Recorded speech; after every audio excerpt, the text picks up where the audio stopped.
প্ৰথমে মানে কি আমি শিৱসাগৰ যান বাহন আৰক্ষীক ধন্যবাদ জনাইছোঁ এনেকুৱা প্ৰচেষ্টা হাতত লোৱাৰ বাবে। ইয়াৰ আগতো দেখিছোঁ হেলমেটৰ ক্ষেত্ৰতো বহুত ভাল প্ৰচেষ্টাই লৈছে। এতিয়া এইখিনি মানে কি যিখিনি চাইলেঞ্চাৰ জব্দ কৰিলে সেইখিনিয়ে ৰাস্তাৰ কাষৰ মানুহখিনিও মানে অহা যোৱা কৰা মানুহৰ অতিষ্ঠ হৈ যায়।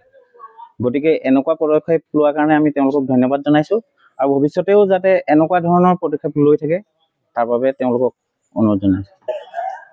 তেওঁলোকে যদিহে চাই আছে এই ভিডিঅ'টো বা এই নিউজটো চাইছে তেনেহ'লে তেওঁলোকে ইয়াৰ পৰা শিক্ষাটো ল'ব বুলি ভাবোঁ আমি।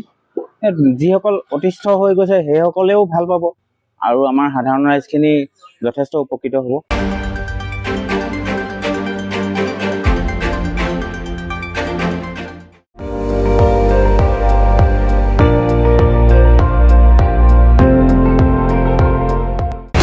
আপুনি চাই আছে ND24 সৰ্বশ্ৰেষ্ঠ নহয় সৰ্বোত্তমৰ দৌৰা।